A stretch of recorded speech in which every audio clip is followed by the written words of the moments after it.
Hello, my darlings, and welcome back to Radio Wasteland, the best in paranormal talk radio. I'm your host, Chauncey Haworth, and this is my co-host, Kara Kittrick. Kara, do you have some news for us this evening? Yes, I do. So, it was a light week for the paranormal this last week, but a fairly interesting week in the world of political conspiracy.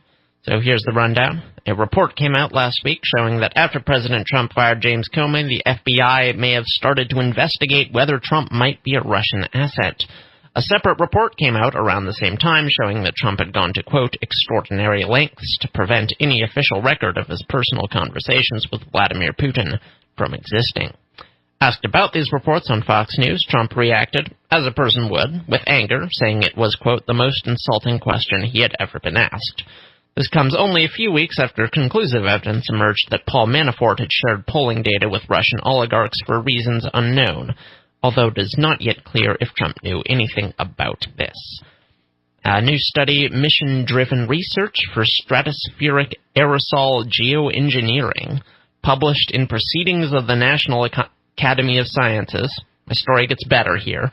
This week lays out guidelines for responsible uses of geoengineering. We actually need to do the research to understand what the impacts are and understand the uncertainties, said lead author Douglas McMartin. Given that the climate is set to exceed 1.5 degrees of warming by 2040, reach 3 degrees of warming by 2100, and potentially wipe out the human race within 2 or 3 centuries or so, the author calls efforts to understand geoengineering, quote, urgent. Multiple reports of a Bigfoot with glowing red eyes in Mockville, North Carolina have been explained. Turns out it wasn't a creepy mass hallucination or an actual eldritch wood primate, but a statue of Bigfoot with red glass eyes that can appear to glow under certain light conditions. Many cryptids have been reported with glowing red eyes, Mothman in particular, but this sighting, which seemed so interesting, appears to be a rather literal case of art imitating life. Or sculpture, anyway. The county has advised people to stop calling animal control with hysterical Sasquatch reports. They know. And finally, songwriter Bebe Rexha, which I don't know how to say because I've never heard of her, has denied being a part of the Illuminati after being hounded by fans who believe she is, for reasons that are unclear. This puts her in the company of many other popular songwriters and entertainers who have denied being part of the Illuminati, including Beyoncé, Katy Perry, Lady Gaga, and other similar individuals. I personally do not deny being part of the Illuminati, but no one appears to be speculating about whether I'm part of a Bavarian secret society that controls pop culture, government, and the economy, which frankly makes me feel kind of unwanted. Like, what, no one thinks I'm good enough to be in the Illuminati? Leading experts have called that hurtful. Back to you, Chauncey. Yeah, so the idea to me, let's take these backwards. The idea to me that the Illuminati is a thing and it's populated by Hollywood elite, I find to be a little ridiculous. Yeah. You know, if they were populated by even the liberal or conservative Richies, you know, I find that much more believable. Sure. But yeah. that Will Smith is out there manipulating our lives, I find to be, you know... Right, because like, is he trying to welcome us all to Miami? You know, I don't know. I don't think so. In terms of liberals that are rich, Hollywood elites really aren't even up there. Right. Like, you'd be looking at Silicon Valley guys, which I think probably do conspire on a lot of stuff, but that's not called a conspiracy theory. That's just called, like, Amazon and laws. Non-Illuminati just don't understand. Right, exactly. Yeah. Okay, what was the one before that? The Bigfoot? All right, Bigfoot, I get that. You know, I appreciate that, and I appreciate the art installations. I was at my wife's grandfather's funeral, and, you know, they have this sort of, like, rustic land where her uncle lives, and he has all these sort of, like, welded pieces of art, which is cool, and I'm walking around checking them all, and then I got duped into one. I see one out in the pasture, and I'm, oh man, I should go check that one out. And I get out there, and it's like a sprinkler system, and I just walked all the way out here to check out a sprinkler system. So, well, but I appreciate the art installation. It's the journey, not the destination. Yeah, that's true. I appreciate it. What was before that? Geoengineering. Oh, yeah. That one is going to raise a lot of eyebrows in the conspiracy world because of, like, chemtrail stuff. And it's admittance that we already know somewhat how to do it. Oh, yeah, we absolutely do. And if we know how to do it, there's only one way to know how to do it, and that's by having already done it. Well, not really, but... I think so. These scientists aren't just all of... I mean, when it comes to astrophysics, sure, they're answering some questions with math because they have no other choice. But all Earth-based sciences try that stuff out first before they even start talking about it. It's a thing, you know? I mean, you can try stuff out in, like, laboratory conditions. Like... I don't know. You can know that aerosolized sulfur does certain things to air without, you know, and you could speculate, well, maybe it would do this or that or this other thing if you released it, you know, globally. I don't know. I do think that there is weather modification going on. I don't think that it's on the level where people are saying that we're being oppressed or that right. You know, look at that cloud that was clearly like done by right. I don't. But I mean, weather modification, I do believe is going on. I mean. I don't necessarily agree, but, like, that's not unreasonable. Right. Because people are already talking about it. Like, they're saying, you know, we should be doing this. Right. Like, so, even if we're not doing it, we might be. And I don't know. We probably will be at some point. And then the last one, we can't help but to touch it. It's been a topic around my house. Yeah, you know. It's been a topic around everybody's house, and that is, was Trump not only colluding with the Russians, but was Trump an agent of the Russians is really what they're trying to put out there, you know? Right, and this is kind of, I mean, it's been suggested a lot, obviously, but, like, by pundits. This is the first time that we heard that, like, the intelligence community... Here's what my stance has been this whole time. I am not a fan of Trump. No, but I also don't think he's a James Bond supervillain. Exactly. You know, it would take absolute crazy to basically commit high treason to earn millions of more dollars. I mean, basically, I think you could still be hanged for it. You know, it's like, I don't know. That's a weird decision for a person to make in any situation to commit that level of treason. You know, I don't think he expected to win or be scrutinized. Yeah, I don't think he did either. But yeah, I don't know. I think I'd be willing to guess that he's done a lot of shady stuff, but like... Well, he's a businessman, you know. Well, he was a millionaire at the age of 3, you know? He's lived his entire life sheltered from consequences. So I imagine he does a lot of crimes a lot of times. Right. Without, like, realizing they're illegal. Well, I got more questions. Which I doubt is, like, purely even a Trump thing. I got more questions that I want to talk to you about on this one. Maybe we'll hit this again in the extra segments. Yeah. But right now we're coming up on break because we're about to have our guest on, Benjamin Radford, to talk about his book, Bad Clowns. It's going to help us understand what's up with bad clowns. And if you wonder what that means, well, then stick around and find out. But I'm sure you've seen it. You've seen all the crazies. You've seen the John Wayne Gacy. You know what's going on. All right. You're listening to Radio Wasteland. Come on back. All right, welcome back to Radio Wasteland, and our guest, Benjamin Radford, the author of a book called Bad Clowns, which I have to say struck our interest as soon as we saw the title, and I bet you that is the case with a lot of other people. Benjamin, do we have you there with us? I am here, ready to talk evil clowns. All right, do you prefer Ben or Benjamin? Ben's fine, either one. All right.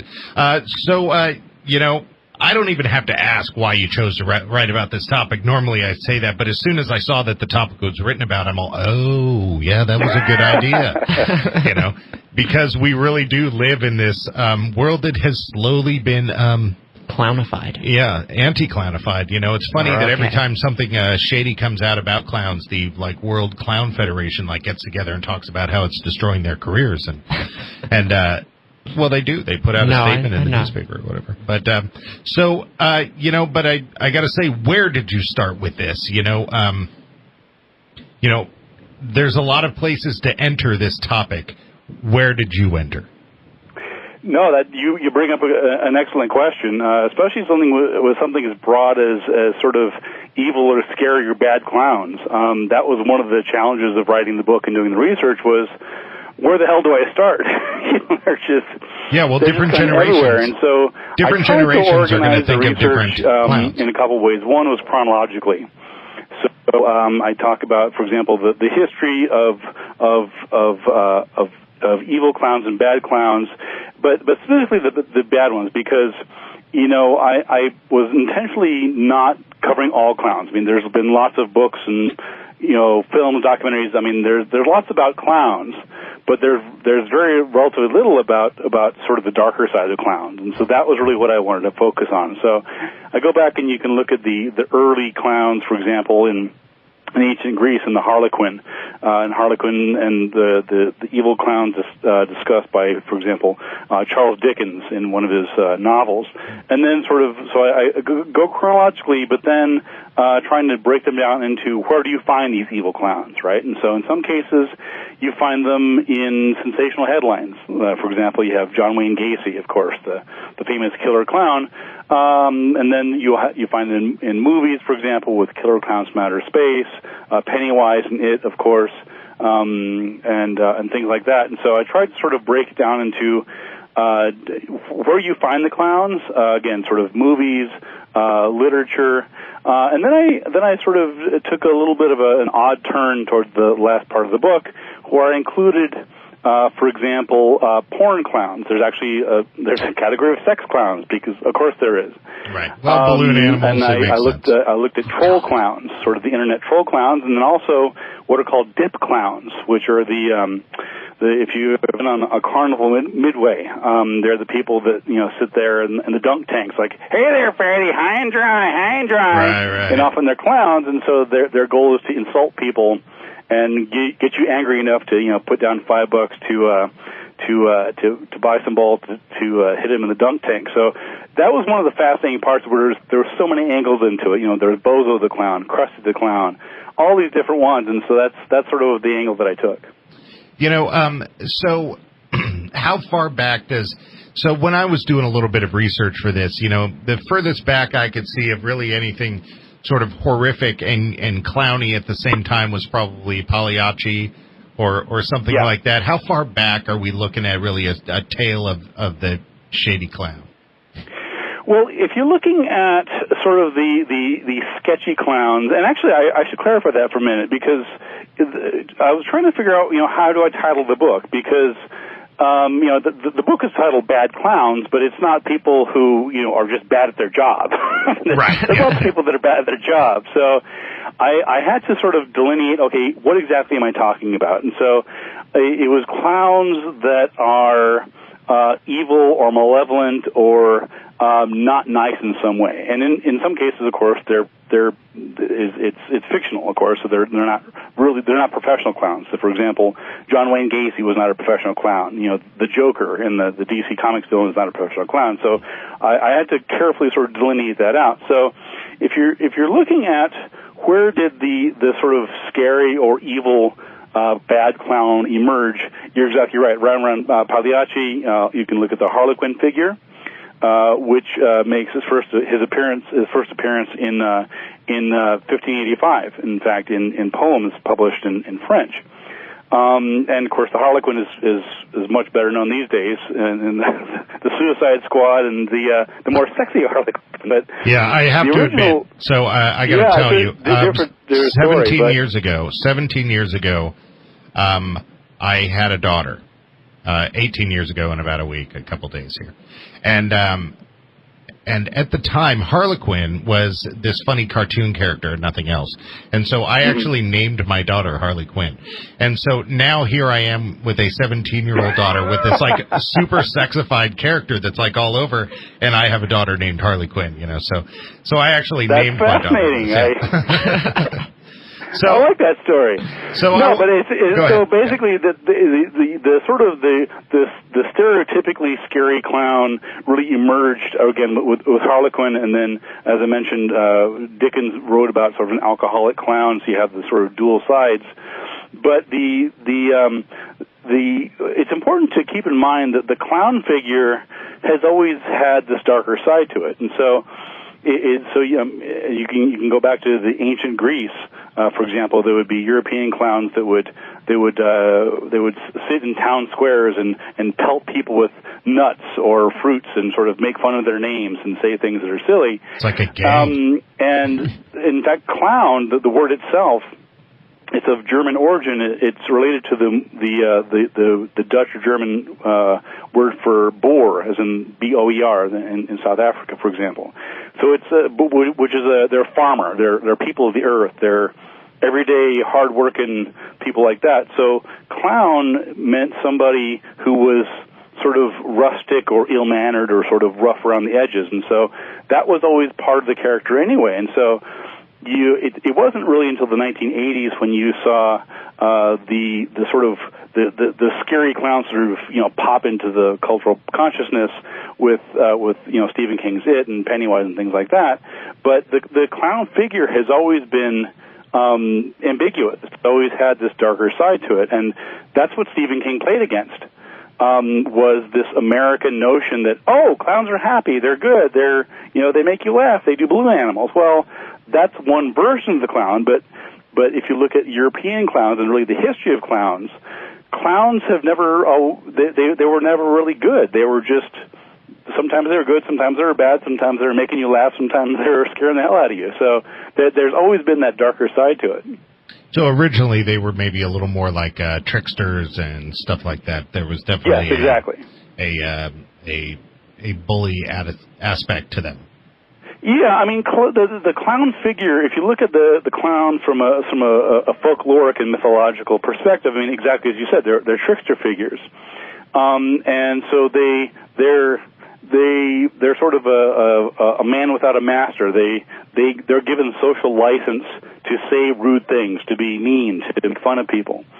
And you see this, for example, with the court jesters in Europe, where in many cases the court jester, the clown, was the only person that could actually make fun of the king, because everybody else would be killed or strung up or drawn and quartered.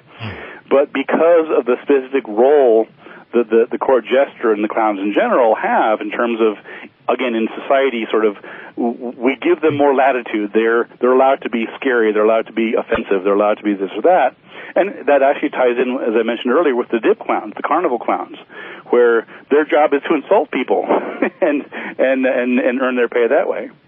Yeah, that's it's interesting that our society has sort of, even outside the scary aspect of this, that our society has sort of chosen a character to be considered beloved, but also be considered, the funny jerk.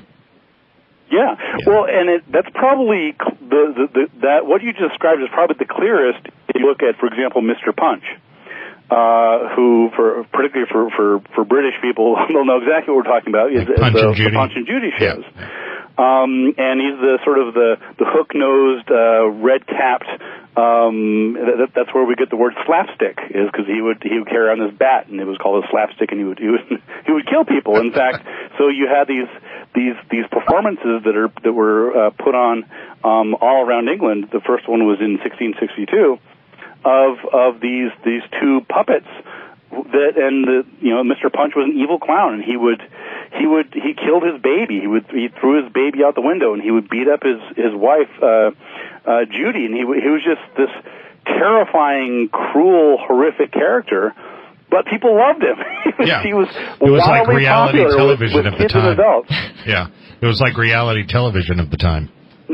Exactly. Yeah, I mean, at the time, they were going to public hangings with a picnic or something like that. Oh yeah, go get your popcorn, kids. We're going to go see a couple criminals hanged. Right. Yeah. It's always so. I'm a horror movie fanatic, so clowns have definitely been something that I've loved for a long time because of all the horror movie stuff.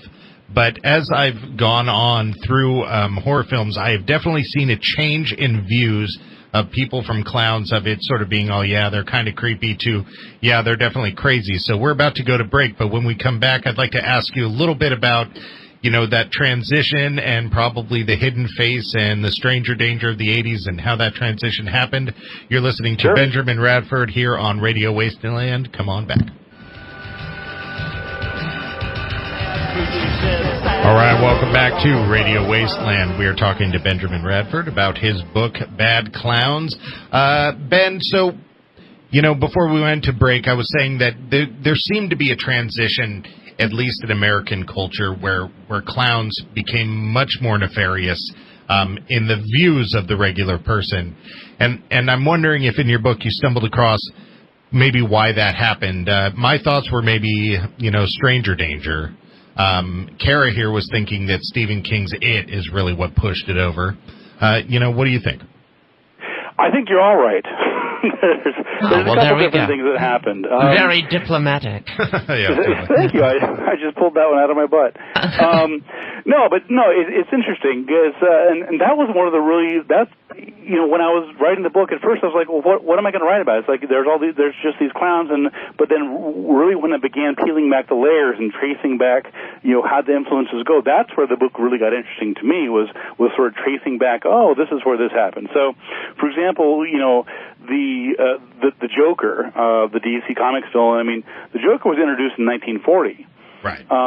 So, that's it's not like the American public had never heard of evil clowns.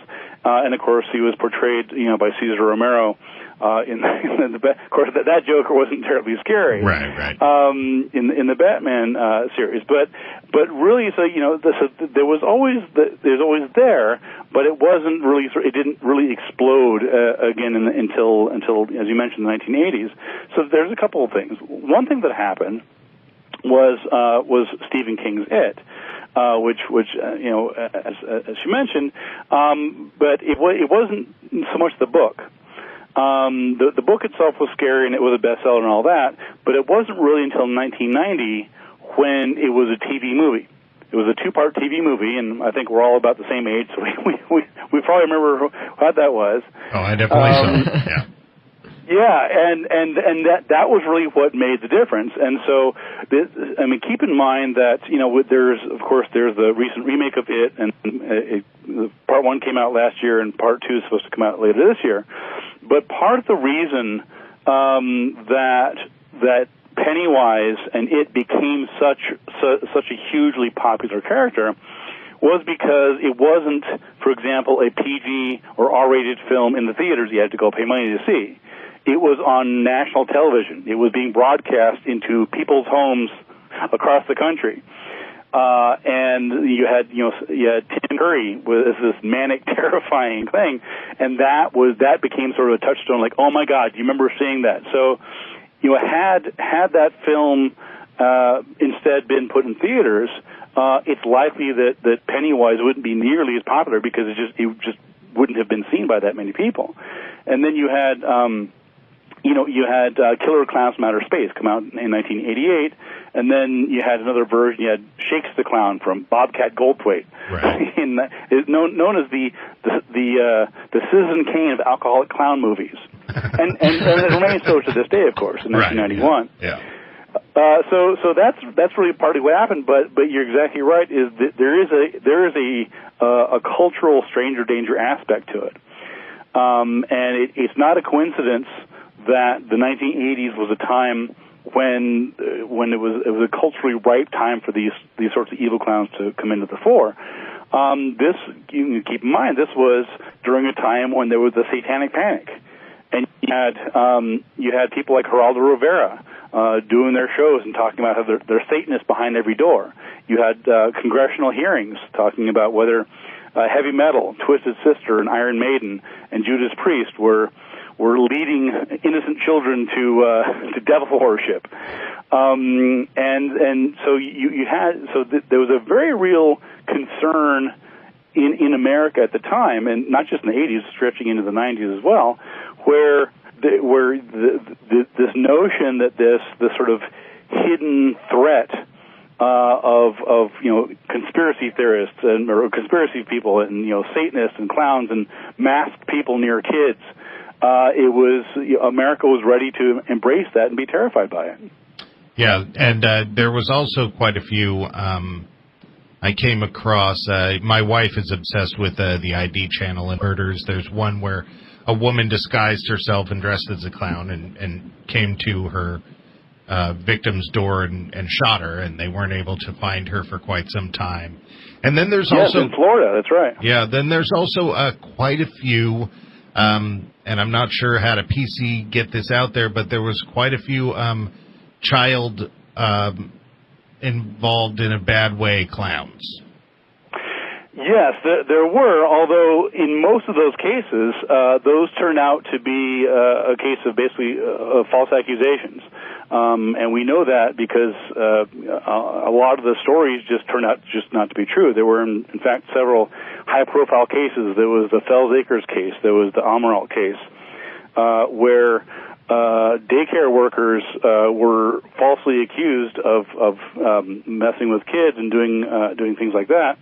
And it turns out that they were actually, basically led on by psychologists and police detectives who weren't trained in how to interview children. So you had, for example, and I talk about this a little bit in the book, where you had a 7-year-old kid who's saying, a clown touched me, and we went out onto a boat, and they fed a friend of mine to sharks. Well, you live in Oklahoma. That didn't happen. There's no missing kids. So we know in many of the cases that some of the claims about the abuse, especially those involving clowns, were not true. So this would be like society's sort of panic towards these sorts of things and leading into it, sort of like the satanic panic where we're just all, yeah, this is a possibility because everybody knows clowns are crazy. Yeah, absolutely, and that's when you get into the really bizarre part about the phantom clowns. There were clowns that were basically being seen again right around the same time in the early 1980s. There were reports in Massachusetts and elsewhere in the East Coast where there were kids, mostly kids, who were saying that there were gangs of clowns driving around in vans, usually white vans, looking to abduct kids. And as you can imagine, this terrified parents and police, and people were freaking out, and they had police all over the place, and they're called phantom clowns because they were never found. There was never any evidence that they were there. The police went looking; they never found anybody. In some cases, the kids were clearly making up stories. There's one case I remember where a kid said that he was walking to school and he encountered. See, there's a Freudian slip. He encountered a clown that had an Uzi machine gun and a machete, because that's what you do. And on the way to school, and the enterprising kid threw his book bag at the clown, and the machete Uzi holding clown was terrified by the kid and ran off. And as you can imagine, he later admitted that he made it up. Right. And yeah, it's just weird that we have sort of like culturally gone into a panic over something where there really isn't a lot of solid evil going on in real life, I guess. No, you're exactly right, and that's it's interesting how I think there's a way in which cultural and social anxiety sort of crystallized into clown scares, and I wrote about that. There was actually a clown panic in 2016. We can either talk about it now or after the break, but there was for about 3-4 weeks. You probably remember it, right around Halloween. There were stalker clowns being reported. There were schools on lockdown because of belief that clowns were going to shoot up a school and stuff. So it was a strange time to be a clown expert. Well, for one, I love the fact that you call yourself a clown expert. That is, without a doubt, the best part of your business card, I am absolutely sure. Bad clown expert. There you go. I was talking to somebody the other day, and we were laughing because I write books about weird things. I've done a book on ghosts and a book on lake monsters and chupacabras and stuff, and all from a sort of science-based folkloric perspective. And I was laughing the other day that in my obituary, it's going to mention chupacabras and evil clowns, but there you go. Right. Well, there's worse things to be remembered for. Absolutely. All right, well, we're coming up on our next break, and when we come back, I do want to ask you a little bit about this clown scare of 2016. I got a couple questions about it. You're listening to Benjamin Radford here on Radio Wasteland talking about his new book, Bad Clowns. Come on back. All right, welcome back to Radio Wasteland and our guest, Benjamin Radford. We're talking about his book, Bad Clowns. So before we went to break, we were talking a little about the 2016 clown scare. And, of course, we saw this all over the news of creepy clowns standing on street corners. Where was it, Portland? Something like that? I thought it was South Carolina. Well, a bunch of places, I think.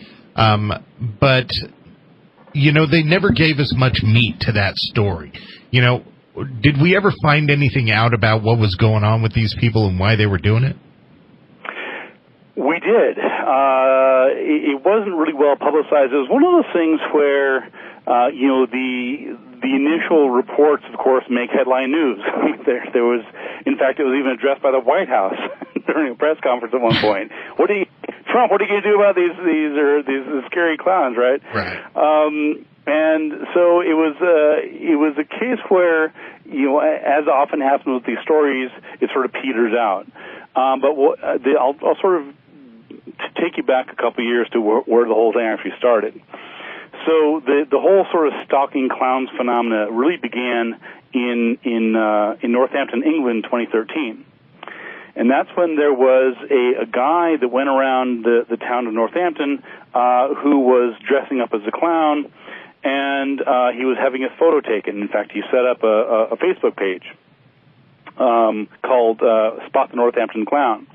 And it was just this guy, and he was anonymous, of course. He was in clown makeup.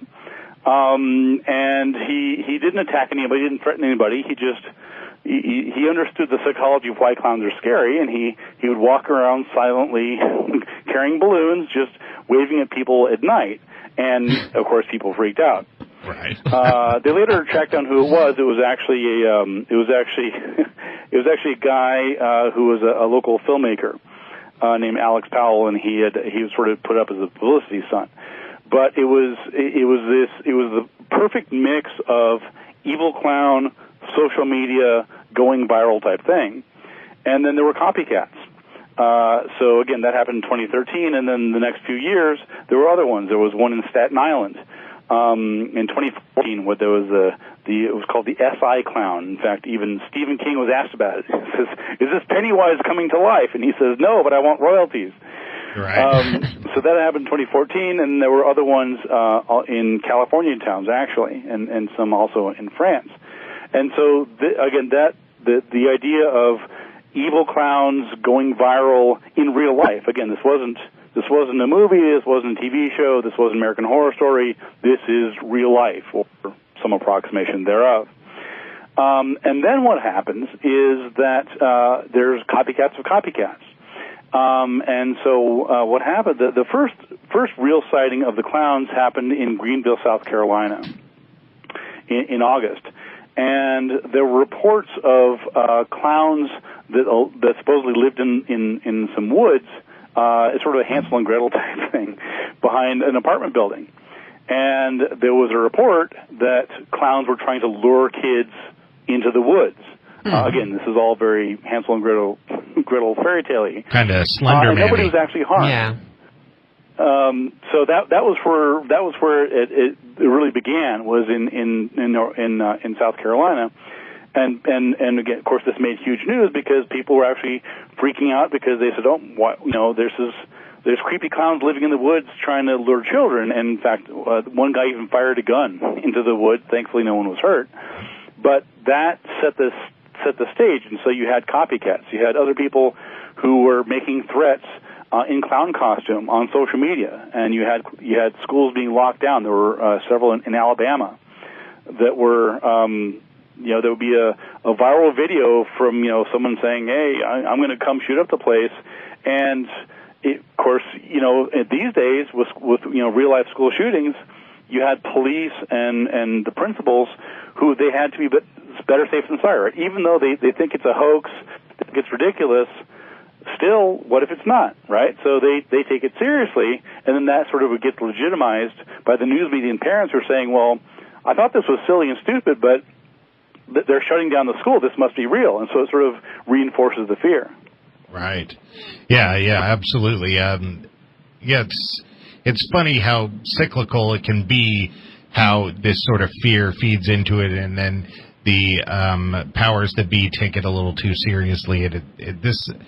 I like the parallel you're making with the satanic panic, because it makes a lot of sense, because, I don't think there's ever actually been a satanic killing. I think we're probably more in danger from clowns than we are from satanic worshipers, because there actually have been some clown killings, So I can't, get to the end of this without asking the question. I'm a big music fan. Depending on your angle, where you come from, how much can we thank or blame the Juggalos for this? Another good question. Well, I do have a section on evil clowns, bad clowns in my book, including in music, including in Wall of Voodoo, the 80s band. Love that band. Juggalos and the Insane Clown Posse are, of course, the main ones. And I mentioned in the book that they were actually, and you probably know this, but the FBI actually referred to Juggalos as a criminal gang. Yeah. And there was a lawsuit with the ACLU, and that all ended up getting dismissed. But it was interesting. I actually hadn't been to an ICP concert, and they actually came to Albuquerque, in my hometown, after my book came out, and said, "Oh, well, let me go check it out. It's not really my kind of music, but what, I'll check it out." So I went there, and I stood out like a sore thumb. Right. And so it's a funny, quick story. So I went to the thing, and I'm just there. I'm just looking around. I'm dodging, bottles of Faygo going all over the place. I'm a 6 foot tall bald dude with a tattoo, but I'm not like, I didn't fit in. Right. And so about you a don't week look like later, Captain Spaulding. Well, other than that, about a week later, I get an email from a guy, just out of the blue. He says, "Did you go to the ICP concert last week?" And I said, "Yeah." He says, "Are you the guy that wrote the book on clowns?" And I said, "Yeah, how did you know?" So I was mentioned in the local paper, and he'd seen me, and he's like, "That was the dude." So he was telling his wife, he was like, "I was about to come kick your ass, because I thought that," he said, you stood out, I thought you were a cop." And he said, "I thought you were looking at my wife, but I didn't want to start anything." But we're now good friends. It was fun. That's funny. Well, man, there's something to be said for this guy who was willing to go try to beat up a cop at an ICP show, Exactly. That's some wild business right there. All right, well, we're coming up on the end of the interview here, Ben. Why don't you tell our audience a little bit about where they can find out more about you and where they can get their hands on your book? Sure. I've written actually 10 books. Bad Clowns is one of my most recent ones. Actually won a book award for those who are interested. You can find me on Facebook, BenjaminRadford.com. Social media, I do blogs and things like that. I'm round and about, and I'm always happy to talk to people about anything ranging from urban legends to scary clowns. And what do you got coming up next? Actually, I'm in the process of trying to finish my next book. I've been working on it for quite a while now. It's on sort of the culture of fear in America. It's sort of like the politicization of fears, and how not just the government but various people use and manipulate people, mostly Americans, using fear, and the consequences of that, and hopefully how to avoid that. Well, that seems like a logical step out of Bad Clowns and a lot of these cryptid things, because they are heavily connected. Well, we've really enjoyed having you on the show. It sounds like you are ready to speak on a bunch of other topics, so we would love to have you on again sometime. You have been listening to Benjamin Radford here on Radio Wasteland. Thank you for checking us out. Till I made my big mistake. Oh, no, it never happened to me. All right, welcome back to Radio Wasteland. We've been talking to our guest, Benjamin Radford, about his new book, Bad Clowns. This is one of the ones that Kara and I were just really sort of pumped about. Yeah. So I got to say, Kara, were you disappointed? No, I'm sitting here like, finally someone's talking about it. Right, somebody is speaking my language. This is finally all going to be solved. Exactly. And of course, the solution is that, there never really were any evil clowns. But what did we expect, honestly? Like, well, no, there were a couple. There were a couple. That woman really did shoot that woman in her clown getup. There really was John Wayne Gacy. Yeah. There really were 2 who were arrested and imprisoned for child pornography. There was a couple, but we're not swimming in freaky clowns. But there's a lot only in our darkest dreams. Yeah, and that's what makes me wonder, why we do this to ourselves, because I get myself doing it, because as a horror fan, I really like the scary and the fantastic and this stuff. But other people, I don't see why they get so into it. Like my wife is all about those ID shows, all about the murders and stuff, and she's really quite a guarded individual. I'm not sure. I wouldn't say she's paranoid, but I think being a woman in this society, for one, you go on a date and you never know if you're going to meet the man of your dreams or if you're going to end up in a trunk. Right. So I think women or in general both. are right, or several trunks. Yeah. Oh God. But I think it's weird that people do this to themselves, because you're not particularly a huge horror fan, but you are a fan of weirdness. No, well, yeah, I think I'm a fan of weirdness for like different. Well, I don't know, but I think I'm a fan of horror, of that stuff for different reasons than like horror fans, because I just want to believe that like somewhere. I find it far more horrifying to believe that there has never been anything supernatural or odd or unexplained, and that really the world is just at its face value. Right. And, that's all there is to it. Right. Like that I find existentially just completely disturbing, and I don't want to think about it. So I would much rather believe there are evil clowns, because it's like, okay, at least there's something. I have to believe that there's like a little... I'm not sure if I'm understanding. Okay. Do you find it more scary that there are slashers than ghosts, or more scary that life is normal and boring than ghosts? Which one are you saying? The second one. Okay. I find life being normal and boring being much more scary. Right. So you want to know that there's aberrations out there, Yeah, like the Matrix, you want to know that there's those weird vampire and werewolf matrices. Okay, so I didn't follow that at all. All right. But you didn't watch Matrix Reloaded 4 times? Okay. Oh, I only watched the first one. All right. Well, you're not missing much. I was told that was the way to do it. Oh, okay. You were instructed by some weird online chat group? Yeah, well, by higher authorities. Some weird online chat group. Oh, okay. Yeah. All right. So, yeah, no, I get that idea. I think we're both interested in this stuff because we grew up with the fantasy. Yeah. And now that we're older, we want to know that even just a smidgen of that fantasy is real. Yeah, there's the book Let the Right One In.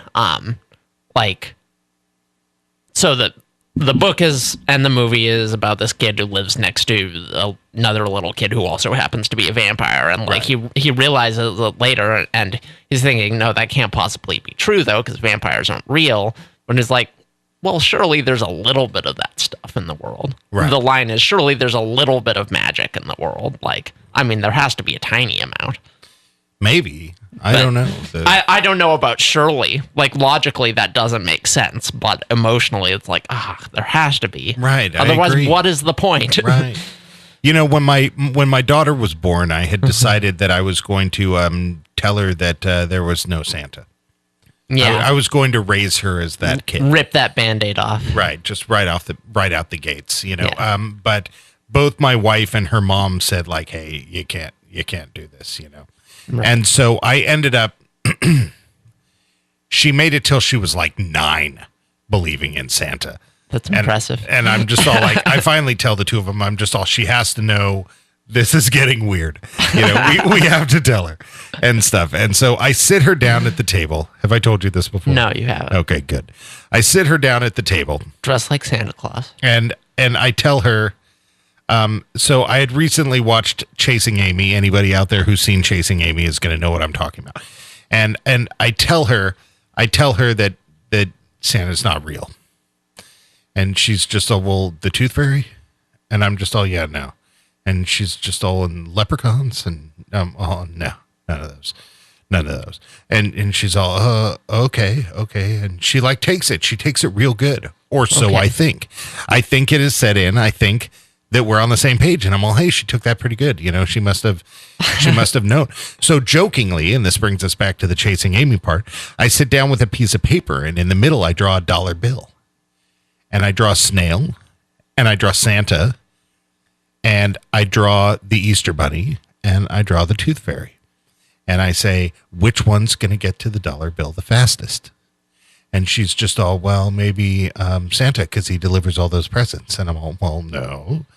And she's just all, well, the Easter Bunny, because he's a rabbit and he's fast. I'm all, no. And she's just all, the Tooth Fairy, because she can fly. And I'm all, no, the snail will get there first, because the other three are figments of your imagination. Oh, God, wow.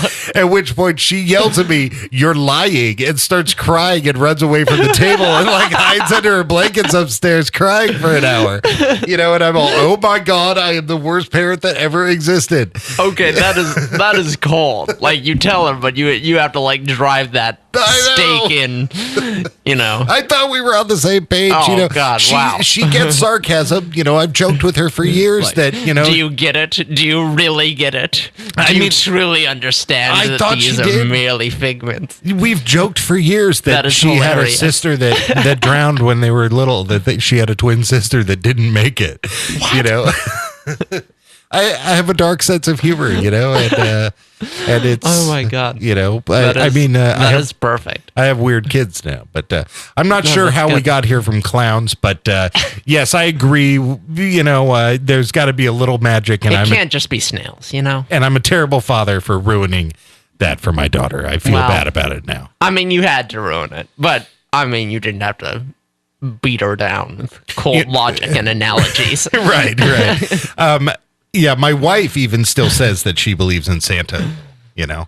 It's like you could ask her and she's all, yeah, I do. I can believe that. Yeah. Well, you've met her. She's you know, she's an odd combination of totally like logical, on the ball, and get everything done, and an absolute wingnut at the same time.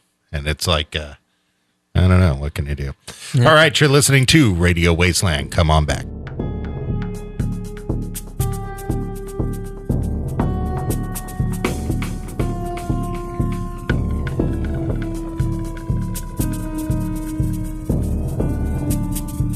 All right, welcome back to Radio Wasteland. Kara, as you know, I have been trying to lose some weight since our last show. This has been my plan. That's right. Your dastardly scheme. My dastardly scheme. I tried to take a photo of myself on my scale. I tried to take a photo of the numbers, but apparently the numbers are vampire numbers because everything showed up except the numbers for some reason in the photo. Fun. So I'm not sure what that means. Got a vampire scale. I have been following my diet good, and I've been losing a few pounds. I've decided to go no carbs, which has given me a headache, like a literal headache. So I can believe that. I think I have some sort of like meat toxicity thing going on. Carb withdrawal. Carb withdrawal? Yeah, I don't know. I didn't think there were a lot of carbs in meat. I thought that was like a bread thing. Oh, it is. It is. Yeah, wrong? But I'm eating the meat. I'm saying that there's a meat toxicity. No, I get it. I'm like, so yeah, out of carb withdrawal, you know, that's happening. But, you know, it's making me fairly grumpy, but I'm committed. I am going to lose 100 pounds. I had spaghetti and meatballs this morning for breakfast. No spaghetti. You did what? Spaghetti and meatballs for breakfast. That's what you had for breakfast? Yeah. Damn. I don't know why I told you that. That's just kind of. Why are you trying to hurt me? I don't know. I'm sorry. Yeah, why are you trying to hurt myself? Me?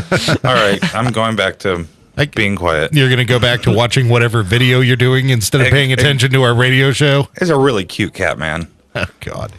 But yes, so I'm just putting it out there. I'm committed. My new commitment for this week is I'm going to try to sweat on purpose every day this week.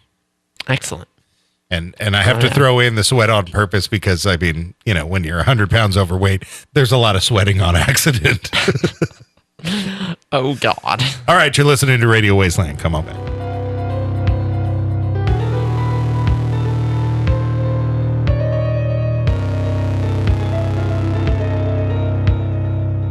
All right, welcome back to Radio Wasteland. All right, Kara, next week we have Josh Warren on to talk about his book, Use the Force, A Jedi's Guide to the Law of Attraction. Interesting. So when I first read this thing, I, of course, thought about the pickup artist or something, and I'm just all, what did Andrea set us up with? You want to come home with me. Yeah.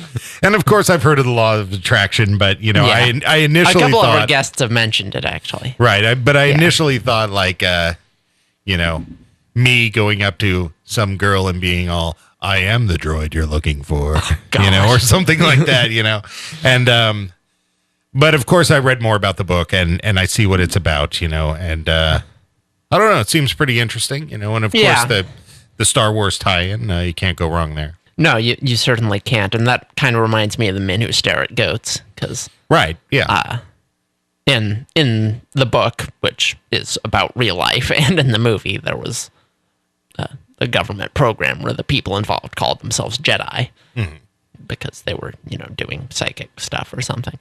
So where's your belief on this stuff? Well, psychic stuff. Okay, that's long and complicated, but the law of attraction, I don't really believe in it, but I definitely used to, like hardcore when I was a teenager. Well, yeah. But when I was a teenager, I believed in a lot of things. Exactly. Like that I'd grow up to be rich. Right. Well, yeah, I think we all get taught that when we're teenagers. Right.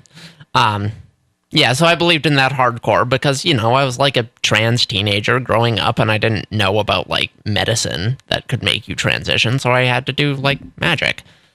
So, well, it didn't work, but maybe I'm not hugely understanding. Can you tell me what the law of attraction is? Okay. So the law of attraction is basically just the idea that like, if you think about something enough, it'll happen. I see. So like witchcraft, basically, like that's it in a nutshell. It's just the idea that you attract stuff. And I mean, there's more to it. There's like the idea that you attract stuff with your attitudes and stuff also, not just your thoughts, but that's essentially the idea. And, so when you were younger, law of attraction stuff is like very material focused. This is how you get rich using the law of attraction kind of thing. This is how you get whatever you want. Think it, be it, become it. Exactly.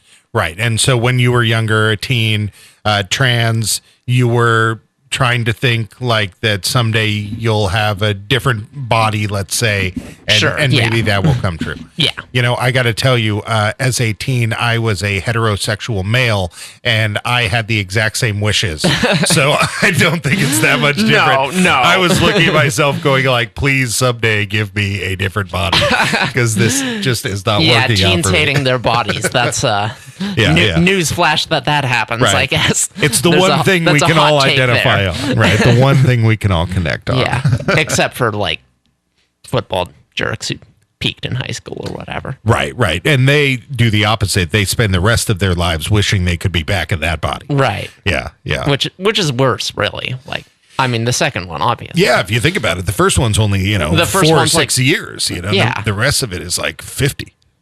Yeah. 50 of being a miserable fat plumber wishing you were a high school foot. I mean, I don't know. That's not fair. Plumbers do pretty well for themselves. Plumber is a noble job. I just had to pick something. Somebody had to fall. And I'm sorry, plumbers. Mario did pretty well for himself. He did. He got the girl. Yeah. Or at least he did when I play. Do you mod the game? What?